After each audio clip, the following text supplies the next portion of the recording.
Hello friends, welcome to strategic तैयारी channel. आज हम बात करेंगे आरआरबी एनटीपीसी 2019 से संबंधित कुछ महत्वपूर्ण प्रश्नों पर। निश्चित रूप से ये सभी प्रश्न आपके दिमाग में बार बार उठ रहे होंगे क्योंकि कन्फ्यूजन बहुत है। नोटिफिकेशन इतना टेक्निकल है कि वो आम लोगों की समझ से बाहर है। ठीक है, मैंने पूर्व में ये एग्जाम निकाला हुआ है। एनटीपीसी 2015 में मैंने इस फॉर्म को निकाला था एएसएम के पद पर। इसके अतिरिक्त क्या होता है नॉर्मलाइजेशन, जैसे कुछ क्वेश्चन मैंने कल एक अपडेट किया था स्टेटस को कि आप लोग अपने डाउट्स रखिए, उसको मैं रिप्लाई करने की कोशिश करूंगा कि जो मेरा अनुभव रहा है। ठीक है, तो सब कुछ महत्वपूर्ण प्रश्न जो है जो आपके दिमाग में बार बार आ रहे हैं, प्रेफरेंस क्या रखें और रिजल्ट सर इसका कब तक आ जाएगा। ठीक है, और ईडब्ल्यूएस की कैटेगरी के लिए क्या हम करें। सबसे जो इंपॉर्टेंट क्वेश्चन है मेडिकल स्टैंडर्ड, क्योंकि मेडिकल स्टैंडर्ड का बहुत बड़ा खेल होता है, बहुत ज़्यादा क्रूशल होता है क्योंकि आइज उनको परफेक्ट चाहिए होती हैं। ठीक है, तो इससे संबंधित कुछ विचारधाराएं जो दिमाग में भ्रामक विचारधाराएं आ रही हैं उन पे हम चर्चा करेंगे और मैं बताऊंगा कि क्या होता है, क्या हुआ था लास्ट ईयर। ठीक है, लास्ट टाइम सॉरी। और एक क्वेश्चन जो पूछा गया है, सीवीटी 2 में मान लो फेल हो गए तो दूसरी पोस्ट हमें मिलेगी कि नहीं मिलेगी, ये सबसे बड़ा क्वेश्चन है। जैसे मेरे साथ हुआ था, मैं बताऊंगा कैसे क्या हुआ था। ठीक है, एएसएम के पद पर चुनाव के पद पर मैं चयन हुआ था। देखिए क्या होता है। सबसे पहले मेडिकल स्टैंडर्ड की बात करें तो मेडिकल स्टैंडर्ड इसमें A2 B2 C2 करके कुछ स्टैंडर्ड दे रखे। जनरल फिटनेस तो होनी ही चाहिए आपकी। ठीक है, उसके अलावा कुछ दिया हुआ, इस पर चर्चा करेंगे एक एक करके।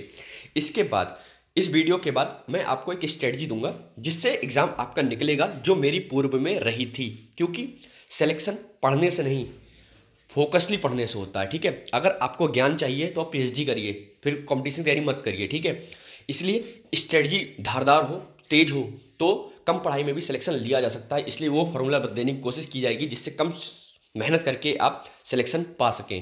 क्योंकि इस बार वैकेंसी 35,277 बहुत ज़्यादा है। लास्ट टाइम केवल 18,000 थी, जो कि स्टेज 2 के बाद 14,000 4,000 कम की कर दी गई थी। ठीक है, इसलिए ऐसा इस बार फिर हो सकता है कि कम भी हो सकती है, ज़्यादा भी हो सकती है। लास्ट टाइम कम की गई थी, इस बार का आइडिया नहीं, क्योंकि लास्ट टाइम स्टेज 2 हो गया, उसके बाद कम की गई थी 4,000, जिससे कई लोग बाहर हो गए थे। ठीक है, तो इन सभी पे चर्चा किया जाएगा। और सबसे पहले कुछ आपके क्वेश्चन देख लेते हैं जो स्टेटस में आप लोगों ने अपलोड किए थे। ठीक है, उसमें देख लेते हैं। एक क्वेश्चन जो आया है शुरुआत में वो है कॉम्पिटिटर हैक्स का। सर हमारे प्रेफरेंस भर दीजिए हैं, एक से ज़्यादा सीवीटी दो दिए, तो क्या एक से ज़्यादा स्टेज 3 भी दे सकते हैं, I mean CVT for SM. तो मैंने दिया था इसका आंसर जितना दे सकता था। बोल के आंसर देना ज़्यादा अच्छा रहता है, लिखने में उतना बात कह नहीं सकते।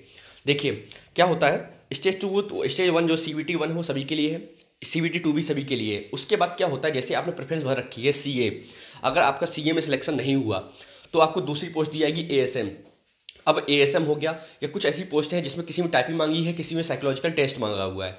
ठीक है, तो उनको बुलाया जाता है। जैसे आपके ऊपर की रैंक क्या है, जैसे स्टेज 2 के बाद कट ऑफ एक आती है, जितने लोग सेलेक्ट होते हैं उनको उस पोस्ट के लिए कर लिया जाता है सेलेक्ट। ठीक है, किसी किसी का एक से ज़्यादा पोस्ट में होता है, किसी का एक ही पोस्ट में होता है, तो उनको बुलाया जाता है। साइकोलॉजिकल टेस्ट एक साथ करा लिया जाता है पहले। ठीक है, उसके बाद क्योंकि ये ऊपर की पोस्ट इसमें करा लिया जाता है सभी लोगों का, इसके बाद एक और आता है। ठीक है, एक जब स्टेज 2 सब साइकोलॉजी टेस्ट हो जाता है तो उसका रिजल्ट आता है। जितने लोग साइकोलॉजी टेस्ट में फेल होते आते हैं उनको बाहर कर दिया जाता है। उनको फिर जैसे उनके पोस्ट में तीसरी या चौथी भर रखी है, अब टाइपिंग वाली कोई पोस्ट भर रखी है, तो उसके लिए काउंट किया जाएगा, अब उन्हें टाइपिंग के लिए बुलाया जाएगा। ठीक है, इसके बाद टाइपिंग के लिए बुलाया जाएगा। अगर वो फेल हो जाते हैं तब भी कोई पोस्ट नीचे नहीं बचती तो उनको बाहर कर दिया जाएगा। अगर किसी में भी सिलेक्शन हो जाता तो हो जाएगा। रेलवे पूरा चांस देती है, ऐसा नहीं कि सीवी 2 के बाद अगर आपका एक पोस्ट में नहीं दिया, जैसे एएसएम आपने भर रखा, साइकोलॉजिकल टेस्ट में अगर आप फेल हो गए तो ऐसा नहीं कि आपको बाहर कर दिया जाएगा। ऐसा इसके बाद ये होता है, जो आपकी प्रेफरेंस होगी उसके लिए जो भी उसका पैरामीटर है, जैसे गुड्स गार्ड है उसमें कुछ नहीं होता है, इसमें सिर्फ मेडिकल होगा, सीधे सिलेक्शन होगा। अगर आपने वो भर रखा और टाइपिंग की आपने नहीं भरी हुई है तो आपको सीधे सीधे वो पोस्ट मिल जाएगी। इसलिए जिसके नंबर ज़्यादा होते हैं उसको पहले दी जाती है जॉब, उसको पहले वैकेंसी दी जाती है, सीट दी जाती है। जिसके कम होते हैं उसको बाद में काउंट किया जाता है। ठीक है, इसलिए एक से ज़्यादा सीबीटी के बाद एग्जाम आप दे सकते हैं, जैसे टाइपिंग टेस्ट भी दे सकते हैं, साइकोलॉजिकल टेस्ट भी दे सकते हैं। ठीक है, आनंद ने कहा है कि मेरे चश्मा लगा हुआ है तो कौन सी पोस्ट एलिजिबिलिटी में भरूं। देखिए इसमें क्या है ना, इसमें एक चीज़ आप नोट करिए कि इसमें A2 B2 C2 करके जो दिया हुआ है उसमें अगर देख लेते हैं। खैर ये बीर का कोई क्वेश्चन इस तो मतलब नहीं है। हाँ, मीनाक्षी शुक्ला का क्या है, अभी मैं स्पेक्टिकल की बात कर लेता हूँ। पावर वाला स्पेक्टिकल, इनकी भी सेम क्वेश्चन है। ठीक है, एससी और यूपी का हूँ तो दो बाहर से करूँगा तो मैं जनरल में काउंट होऊंगा या एससी में काउंट होऊंगा। अंकित पराग, मैं कहना चाहूँगा कि सेंटर की कोई नौकरी होती है उसमें एससी ही रहता है, जनरल में काउंट नहीं होता। वो स्टेट में ऐसा होता है कि दूसरे स्टेट में जब जाओ, जब स्टेट की जॉब भरते हैं तब ऐसा होता है। आप किसी भी जॉब से भरेंगे तो आप एससी ही कहलाएंगे। ठीक है, आपको एससी का ही फायदा मिलेगा। ठीक है अंकित, इसके बाद ये मेडिकल स्टैंडर्ड है जिसमें दो लोगों के क्वेश्चन कॉमन क्वेश्चन थे, सभी लोग होते हैं। A2 जो है 6/9 6/9 आपकी दोनों आइज। सबसे पहले आप ये करिए, आप फॉर्म भरने से पहले आप सबसे पहले जाइए, या फॉर्म भरने के बाद भी भर सकते हैं, तो आप सबसे पहले डॉक्टर के पास जाइए, अपनी आई का टेस्ट कराइए, ठीक है। आई टेस्ट करा लेंगे आप, तो उसके बाद आपको पता चल जाएगी कि आपकी कितनी आइज है, 6/6 है कि 6/9 है कि 6/12 है, कलर रिविजन वगैरह क्या है आपका, ब्लाइंड तो नहीं, कलर ब्लाइंड तो नहीं है आप, तो उसमें आपको पता चल जाएगा। और लेकिन हाँ, एक काम करिएगा, पोस्ट सारी भरिएगा, ठीक है। आप क्यों अपने आप को बाहर कर रहे हैं, उनको बाहर करने दो ना, उनके हाथ में दोनों को बाहर कर दे, नहीं तो आप तो हो ही, ठीक है। इसलिए आपके नंबर अगर ज़्यादा आते हैं तो वो सीट, अगर आप उसमें एलिजिबल नहीं तो बाहर करके दूसरी सीट मिल जाएगी, लेकिन आप पहले से अपने आप को बाहर ना करें, ठीक है। और डॉक्टर जब बताएगा तो ज़्यादा अच्छा रहेगा कि आपकी आइज़ कितनी होती हैं, ठीक है। किसी सरकारी हॉस्पिटल में चले जाइए, कम पैसे में आपकी आई टेस्ट हो जाएगा। इसके अलावा ये A2 सबसे ज़्यादा A2 मांगी जाती है गुड्स कार्ड वगैरह में, इसमें बहुत ज़्यादा मांगी जाती है। ASM में भी 6/9 मांगी जाती है। A3 6/6/9 है, इसमें 2D क्लासेस चल जाता है। ASM में थोड़ा कम आइज मांगी जाती है, गुड्स कार्ड में सबसे ज़्यादा आइज की डिमांड होती है, ठीक है। जैसे ड्राइवर गुड्स कार्ड में सबसे ज़्यादा काम होता है आई का। इसके बाद B2 वाले हैं, एक आँख में 6/9, दूसरे में 6/12 से चल जाएगा, और 4D ग्लास आपसे उन्होंने लिख रखा है। इसलिए इतना टेक्निकल चीज़ें हैं, ये आम आदमी समझ से परे हैं। आप डॉक्टर पास जाइए, अच्छा रहेगा, लेकिन पोस्ट पर पूरी सारी भरिएगा, चाहे जो हो, चाहे आपकी चश्मा लगा हो चाहे ना लगा हो, पोस्ट आप सारी भरिए, ठीक है। उनको निकालने दीजिए, आप मत निकलिए। जो पोस्ट अच्छी है, जैसे CA सबसे अच्छी है, CA जैसे आप जोन की संबंधी प्रॉब्लम जो है कि मैं कौन सा जोन भरूं, ठीक है, कौन सा जोन भरूं, तो याद रखिए अपने घर के पास भरिए, ज़्यादा अच्छा रहता है। इस चक्कर में पड़ी कि पिछली बार कट ऑफ यहाँ की कम गई थी, यहाँ की ज़्यादा गई थी। लास्ट टाइम मेरे फ्रेंड ने कुछ ज़्यादा दिमाग लगाया था, उन्होंने कोलकाता से भर दिया था कि वहाँ कट ऑफ कम जाती है, और अपने दोस्तों को भी भरवा दिया गया था। पता लगा CVT 1 का जो रिजल्ट आया, सबसे ज़्यादा कट ऑफ कोलकाता की चली गई थी। इसलिए प्रीवियस मतलब कुछ नहीं होता, जहाँ सीट कम होंगी वहाँ कम फॉर्म भरे जाएंगे, जहाँ ज़्यादा होगी वहाँ ज़्यादा फॉर्म भी भरे जाएंगे। जहाँ सीट ज़्यादा होगी वहाँ सिलेक्शन होने के चांसेस भी ज़्यादा होते हैं, और ज़्यादा लोग भरेंगे तो फाइल होने का भी। ये सिर्फ वो तो सिर्फ आपका प्रदर्शन है, नॉर्मलाइज होकर सब कुछ बराबर हो जाता है, कोई ज़्यादा अंतर नहीं आता है, ठीक है। इसलिए इस चक्कर में बिल्कुल पढ़ो। हाँ, एक चीज़ एडवांटेज देखो कि जहाँ घर है उसके आसपास भरो, ताकि नौकरी करने में आपको दिक्कत ना हो। म्यूचुअल में बहुत प्रॉब्लम आती है, और बाहर के 60,000, घर के 40,000 ज़्यादा अच्छे होते हैं, ठीक है। तो इसमें चेक करिए, और पोस्ट सारी भरी है। इसके बाद EWS का सर्टिफिकेट भी तहसील में कोई बना नहीं रहा, बिल्कुल सही बात, मैं खुद भी लेखपाल रह चुका हूँ। ऐसा इसके लिए कहा है कि कोई जियो अभी तक नहीं आया, कोई क्लेरिफिकेशन नहीं है अभी भी। IAS ने फॉर्म भरवाया, UPSC ने फॉर्म भरवाया IAS के लिए, ठीक है, सिविल सर्विसेज के लिए, उसमें भी उन्होंने EWS कैटेगरी डाली है, पर कोई भी उन्होंने कुछ भी नहीं बताया ही नहीं है कि इसमें क्या होना चाहिए। बस सिंपल चीज़ जो न्यूज़पेपर में आई थी, 8 लाख 1,000 स्क्वायर फीट, ये सब चीज़ें एक्सेट्रा, यही सब बताई गई, इसके अलावा कुछ नहीं है। देखिए, ये CVT, ये रेलवे का एग्जाम है, मैक्सिमम जो ग्रेड पे है 4200 है, मैक्सिमम सैलरी जो बनेगी 45,000 बनेगी इन हैंड, ठीक है, स्टार्टिंग में। तो वो CA और ASM है, ठीक है। तो एक चीज़ और है, इसमें क्या होगा, आप EWS में फॉर्म कौन भरता है रेलवे का, जो EWS में पहले से ही आता है, जितना भी जनरल है। जो अमीर है, जिसका पैसा है, वो रेलवे फॉर्म नहीं भरता है, वो UPSC तैयारी करता है या PCS तैयारी करता है, ठीक है, या तो वो बिजनेस करता है, वो रेलवे की तैयारी नहीं करता है। इसलिए जो EWS कैटेगरी है ना, इसमें कम से कम जनरल जो भरेंगे 90% जनरल EWS से भरेंगे, देखिएगा आप। और ऐसा भी हो सकता है EWS का जो कट ऑफ है ना, वो जनरल से चला जाएगा। क्यों? क्योंकि जो लोग ज़्यादा होंगे।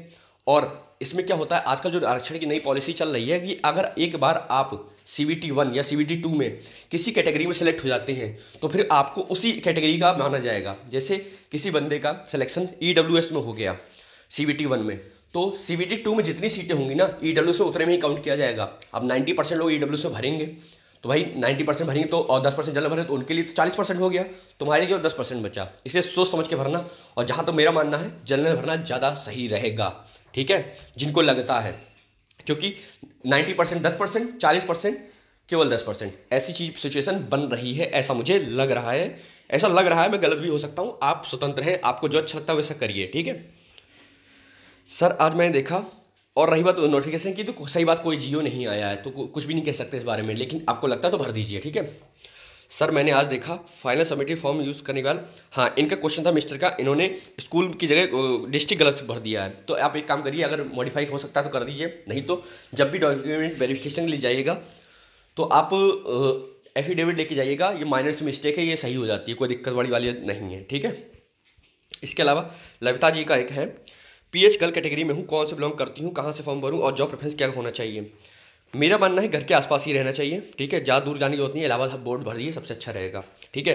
और जॉब प्रेफरेंस क्या होना चाहिए, सबसे हाईयर ग्रेड पे देख लीजिए, उसके हिसाब से भरते जाइए। देखिए आप अगर गर्ल्स हैं तो ऐसी पोस्ट रखिए जो क्लरिकल हो, ठीक है। कुछ लोग कह रहे होंगे टाइपिंग मुझे आती नहीं, मैं क्या करूँ। पिछली बार 2015 का जो फाइनल नियुक्ति स्टार्ट हुई थी 2018 में 3 साल हो गई थी, और CB2 में 1-1.5 साल लग गया था, ठीक है।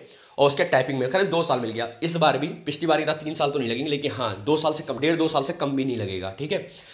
टाइपिंग अभी आपको नहीं आती ना, अगर आपको नौकरी लेनी है, एक फ्री की नौकरी अगर मिल रही है तो टाइपिंग तो 1 साल में सीखी जा सकती है ना। कौन सी बहुत बड़ी चीज़ है। 30 चाहिए इंग्लिश में, 25 चाहिए हिंदी में। बस ये है कि थोड़ा आपको प्रैक्टिस करनी होगी। 1 साल बहुत होता है, आप आराम से सीख लेंगे, ठीक है। और 1 साल से पहले प्रोसेस नहीं होगा, क्योंकि ये रेलवे है। अभी जून से सितंबर के बीच में इसका प्री ही होगा, तो इसका मेंस होगा, नॉर्मलाइजेशन होता है इतना ज़्यादा, उसके बाद टाइपिंग टेस्ट, साइकोलॉजिकल टेस्ट, इतने टेस्ट, मेडिकल स्टैंडर्ड, इतनी सब चीज़ें होती हैं। ये प्रोसेस बहुत लंबा होता है ये, ठीक है। और इस बार तो पोस्ट भी ज़्यादा है तो लोग भी ज़्यादा होंगे जो सिलेक्शन होगा इनका। तो आप जॉब प्रेफरेंस में उन पोस्ट को ज़्यादा रखिए जो ऑफिशियल होती हैं, जैसे CA रखिए, ASM रखिए, या फिर टाइपिंग वाली जो रखिए, ठीक है। गुड्स गार्ड वगैरह आप मत भरिएगा, उसको नीचे सबसे डाल दीजिएगा। नहीं मिला तो ले लो, अदरवाइज कोई बात नहीं, लेकिन छोड़िएगा कुछ नहीं, ठीक है। और स्ट्रेटजी में जल्दी ही लेके आऊँगा विवेक, ठीक है। रोहित तोमर, सर अगर लेवल 2 से लेवल 6 तक अप्लाई किया है और CBT 1 क्लियर हो जाता है तो फिर CBT 2 में सभी लेवल के लिए अलग से बुलाया जाएगा। बिल्कुल, इस बारे में बात बता चुका हूँ मैं भी, ये भी बता चुका हूँ। जैसन का ASM है, बिल्कुल मेडिकली अगर अनफिट हो गए ना तो सभी पोस्ट के लिए आप बाहर कर दिए जाएंगे, ठीक है। अगर आइज़ की प्रॉब्लम है तो जिसमें आइज़ का नहीं माना जाता है, किसी में आइज़ बिल्कुल नॉर्मल है, जैसे टाइपिंग वगैरह में, उसमें कोई मतलब नहीं है, तो उसमें तो आप काउंट कर लिए जाएंगे। लेकिन जो जनरल फिटनेस है, अगर उसमें किसी एक में भी अगर अनफिट हो गए आप, तो पूरी वैकेंसी से आपको बाहर कर दिया जाएगा, ठीक है। जो जनरल फिटनेस होती है, जनरल फिटनेस क्या होती है, आप ये नॉर्मल सी चीज़ है कि ये होता है, ANT होता है, और सीने का टेस्ट होता है, और बाकी जो चीज़ टेस्ट होते रहते हैं, 6-7 टेस्ट होते हैं करीबन, तो वो जनरल फिटनेस में आ जाता है, ठीक है। ऑपरेशन वगैरह अन्य चीज़ें जो होती हैं। बाकी अगर आई से है तो आई जिसमें नहीं मांगी है उसमें आपको बुला लिया जाएगा, ठीक है। गुड इवनिंग, गोरखपुर जोन से फॉलो अप्लाई कर दिया है, अब स्टडी जल्दी ही दे दूंगा। सुभजीत चौधरी, में A2 मेडिकल स्टैंडर्ड में लेजर एलिजिबिलिटी होती है क्या। देखिए लेजर एज से कोई मतलब नहीं होता इतना, बस आपकी A2 में जो मांगा गया है 6/9 6/9 वो होना चाहिए, और डॉक्टर के पास जाइए तो ज़्यादा अच्छा वो बता लेगा इस चीज़ को, ठीक है। क्योंकि अल्टीमेट डॉक्टर को ही कराना है। CBT 2 का जब एग्जाम हो जाएगा, साइकोलॉजिकल टेस्ट के लिए जब आपको बुलाया जाएगा ना, तो पहले आपको डॉक्टर से खुद से बनवा के ले आना होगा कि आपकी आइज़ कितनी है। उसके बाद आप वो उसको देखकर ही आपको परमिशन दी जाएगी साइकोलॉजिकल टेस्ट की। उसके बाद जब आपका डॉक्यूमेंट वेरिफिकेशन हो जाएगा, उसके बाद मेडिकल के लिए तो खुद ही बुलाई लेंगे, फिर वो दोबारा कराते हैं, ठीक है। फिर वो मिलान करते हैं कि सही था कि गलत था। बुक्स वगैरह सब बता दूंगा विवेक, ठीक है। टाइपिंग, आशीष जी कोई टाइपिंग के लिए बिल्कुल मत डरिए, 1 साल बहुत होता है, आराम सीख लेंगे, ठीक है। ऐसी सारी पोस्ट भरिए, छोड़िएगा कुछ नहीं, क्योंकि जॉब लेनी है चाहे जो हो जाए, ठीक है। और पोस्ट प्रेफरेंस में हायर ग्रेड पे ऊपर रखिए, लोअर वाला नीचे रखिए, ठीक है। और गर्ल्स वाली ऑफिशियल को ज़्यादा प्रेफर करें, जैसे टाइपिंग क्लर्क वाली पोस्ट को ऊपर रखें CA और ASM के बाद, ठीक है। सैलरी कितनी मिलेगी, 4200 ग्रेड पे में, जैसे कि CA और ASM वगैरह हैं 45,000 के अराउंड मिलेगी। और जो 2800 ग्रेड पे हैं, जो इसमें 29,200 समथिंग लिखा हुआ है, उसमें 35,000 के अराउंड मिलेगी। मतलब सीधे से 10 से 12 गुना मल्टीप्लाई कर दीजिए, सीधे सीधे हो जाता है, ठीक है। जो उसमें लिखा हुआ बेसिक लिखा हुआ, उसमें TA DA HRA भी जुड़ता है, ठीक है। तो ये सब चीज़ें हो गई। मिनिमम सैलरी 25,000 है, मैक्सिमम सैलरी 50,000 है, ठीक है, 45,000 है, सॉरी। प्रफुल्ल श्रीवास्तव, सर मेरी क्लास में कंटेंट नहीं होता, इस बारे में क्या कर सकते हैं। रिप्लाई कर चुका हूँ, जल्दी ही NTPC को जल्दी ही करवाएंगे गौरव जी। तो ये कुछ कॉमन क्वेश्चन थे जिसको मैंने डिस्कस करने की कोशिश की है आपके, ठीक है। तो निश्चित रूप से ये आपके बहुत काम का आएगा। अन्य कोई क्वेश्चन उठता है तो उठिए, लास्ट में कंक्लूड कर दूँ, सभी पोस्ट भरिए, कुछ भी मत छोड़िए, ठीक है। चाहे मेडिकली आपके फिट हो चाहे ना फिट हो, सब भरिए, ठीक है। और डॉक्टर से सबसे पहले चेक करा लीजिए आइज़ का, तो उस पोस्ट को थोड़ा ऊपर रख सकते हैं, ज़्यादा अच्छा रहेगा, ठीक है। और उसके बाद जो भी चीज़ें हैं ना, ये आई टेस्ट संबंधी, आई टेस्ट में बहुत ज़्यादा मांगी जाती है। टाइपिंग भी भरिए, टाइपिंग बिल्कुल मैं छोड़ी कि मुझे नहीं आती है, कल मैं सीख नहीं पाऊंगा, 1-1.5 साल बहुत होता है। अगर आप कम से कम एक चांस तो रहेगा ना कि टाइपिंग सीख के आपकी नौकरी लग सकती है। अभी से छोड़ दोगे तो फिर टेंशन में आ जाओगे, तो नौकरी निकल गई, टाइपिंग नहीं आती। टाइपिंग के लिए एक नौकरी क्यों छोड़ रहे हो, इसलिए भरोसा, ठीक है। चलिए डिस्कस करेंगे फिर कुछ और, जल्दी ही इसकी स्ट्रेटजी लेके आएंगे। Thank you very much for watching this video.